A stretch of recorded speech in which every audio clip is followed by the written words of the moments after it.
Assalamualaikum warahmatullahi wabarakatuh. Perkenalkan, saya Afin Maulana Hidayat. Itu yang ada di bawah tengah ya. Di sebelah kanan teman-teman ada Aul, sebelah kirinya ada Vito. Di sini kita akan menjelaskan tentang grafik, skala pengukuran dan rangkumannya. Langsung saja kita ke grafik ya.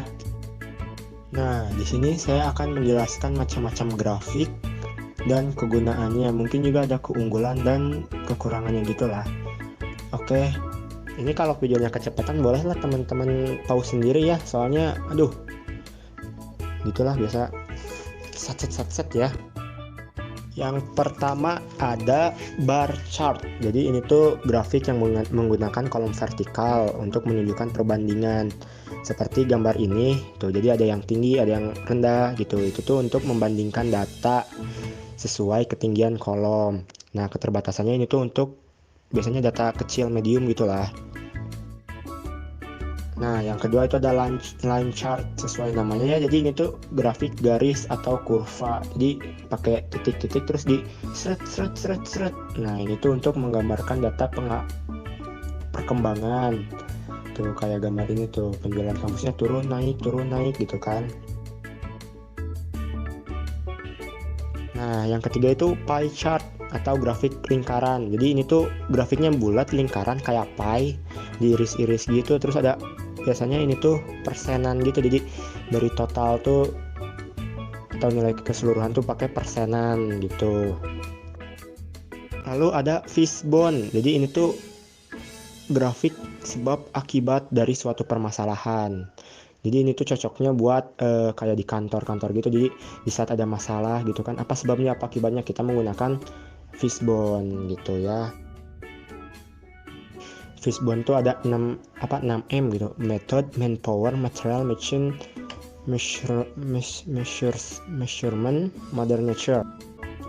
Lalu ada grafik radar atau grafik laba-laba. Jadi ini tuh kayak biasanya di game bola gitu, ada statistiknya. Jadi powernya berapa, kecepatannya berapa gitu. Jadi seperti gambar ini tuh kan, speednya kalau mentok berarti full gitu kan. Nah, ini tuh umumnya untuk kinerja atau kualitas diri seseorang gitu.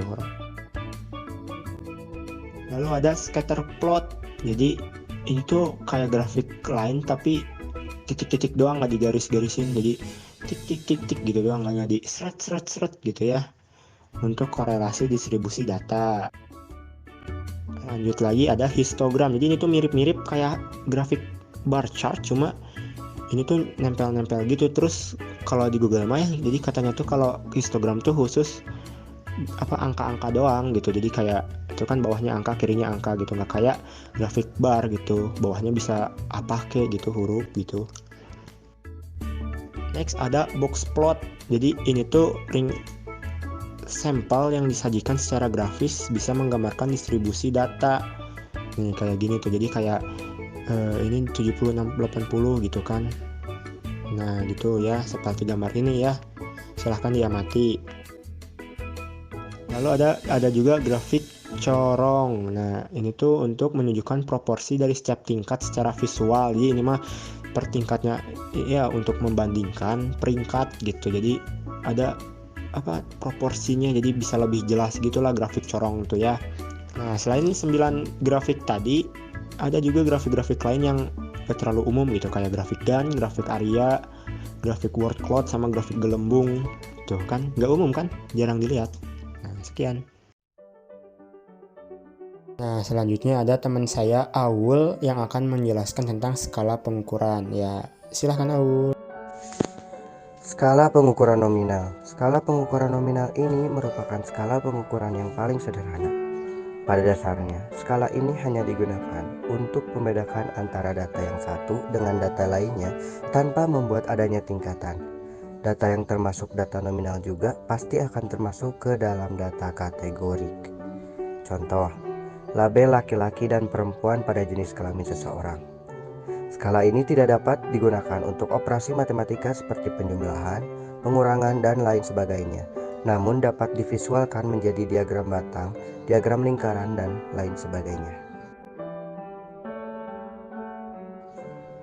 Selanjutnya yaitu skala pengukuran ordinal. Skala pengukuran ordinal adalah skala yang mengandung pengertian tingkatan.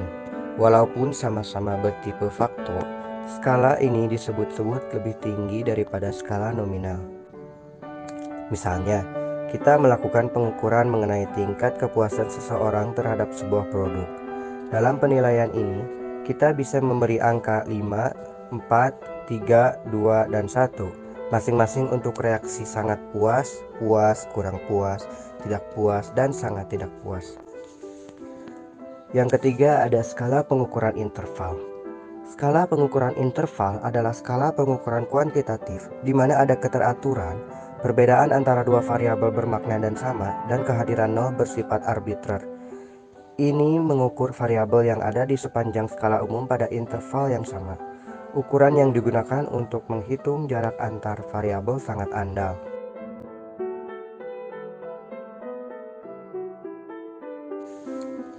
Dan yang terakhir yaitu skala pengukuran rasio.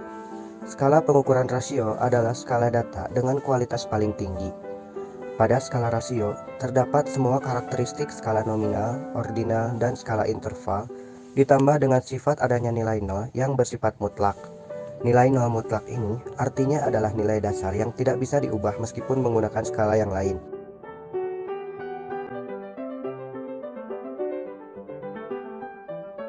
Di sini saya akan menyimpulkan apa yang sudah kelompok kami jelaskan. Pertama, untuk grafik.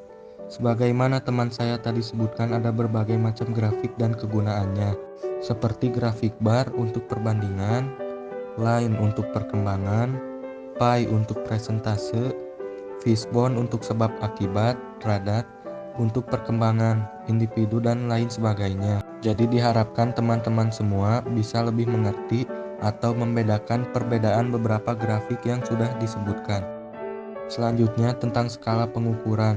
Skala pengukuran sendiri terbagi menjadi 4 bagian, seperti skala pengukuran nominal, ordinal, interval, dan rasio.